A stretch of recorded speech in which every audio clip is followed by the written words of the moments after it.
Hi there, I'm Andrew, and this is a video all about how to use idioms, phrasal verbs, less common words, and collocations in English. Why might you want to do this?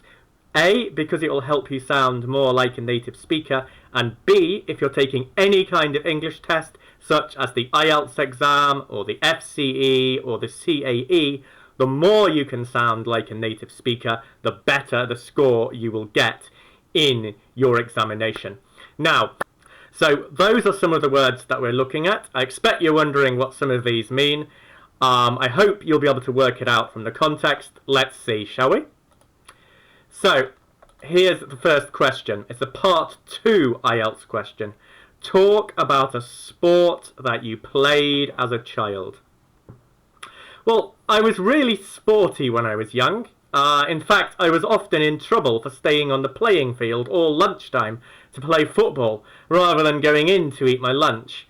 That was until the powers that be decided to ban football on the playing field, all because somebody broke their leg in a game. As you can imagine, that went down like a lead balloon with me and my mates. I was the same at home too. I was always making up excuses to get out of doing homework just so that I could spend more time scoring goals. I was a striker and I played for the school team. I once scored a hat-trick as we ran up a cricket score against our rival school. If memory serves, then I think the score was 11-2 or something outlandish like that. So that's a part 2 example answer to this question. And I'm going to leave that there for a few seconds to see if you can work out the meaning of some of these expressions from the context in which I've presented them. If you can, that will be good for you. You're more likely to be able to remember something that you've worked out for yourself rather than simply me telling you later on. So now we're going to look at a part 3 answer from the IELTS exam. Here's your question. Do you think that the type of sports that are popular will change in the future? Definitely. Apart from anything else, we've already seen that contact sports are becoming less and less popular as society gets more and more risk averse. For example, in America, fewer and fewer people want to play American football. Too many people have been put off by concussion stories after collisions, and now they are voting with their feet and playing non-tackle versions of the sport, or just playing other sports. So again, I'll leave that there for a few seconds, in the hope that you can work out for yourself the meaning of some of these expressions. We have our collocations in light blue, our less common words in purple, our idiom in the kind of gold colour. Okay, so let's find out what any of these expressions that you couldn't work out the meaning of, let's find out what they do in fact mean. So, to go down like a lead balloon means to be very unpopular. To vote with your feet means to show, by being absent or not present, that you no longer want to do something. You're no longer interested in something. For example, in taking part in something, in buying something, etc. To run up a cricket score. This is a native English expression and it's based on our national summer sport of cricket. It's a great sport and you should probably try it sometime. And it means to score a huge number of points or goals in a sports match. To make up is a phrasal verb meaning to create or invent a reason, story, excuse, something that isn't true. To get out of doing something means to avoid doing that thing. It means you do your best to make sure that you don't have to do it.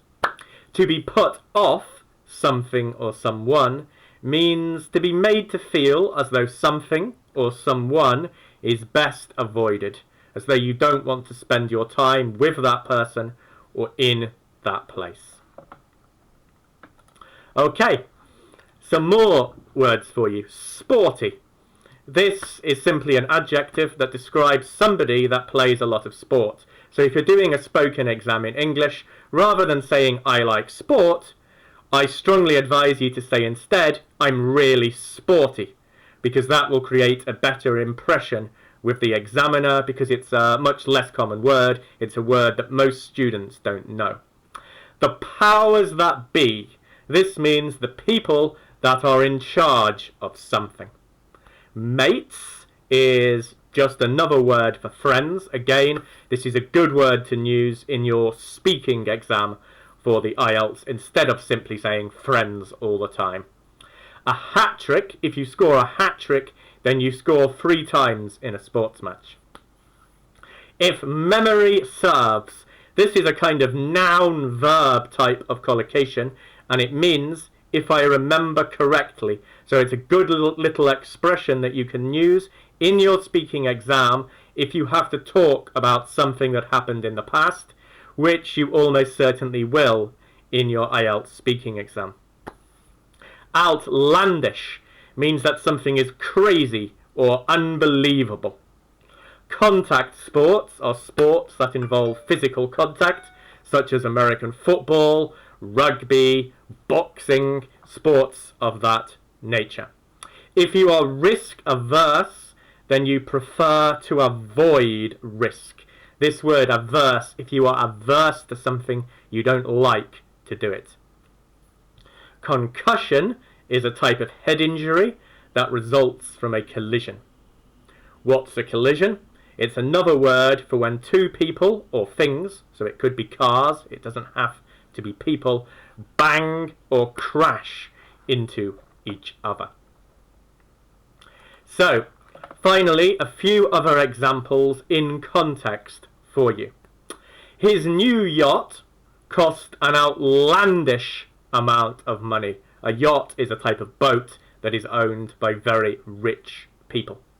I don't gamble because I'm risk averse. The supermarket tried to sell a new type of ketchup, but shoppers voted with their feet. In other words, they stopped going to that supermarket because they didn't like this type of ketchup. They went to a different supermarket instead. When I was a child, I'd do anything to get out of washing the dishes. I thought it would be great to go to Brazil, but then I heard that there's lots of crime there, and that put me off. Okay, so I hope those extra sentences with a few of those expressions were helpful for you. It would be really good if in the comments section you could add your own examples of some of these sentences to show me that you have understood the vocabulary that I've shown you in this lesson. Also, if you have any questions for me, please do ask them in the comments section below this video. And if the video has been useful, please subscribe. You'll find a button in the bottom right hand corner of the screen. Okay, so that's all for today. Thank you and goodbye.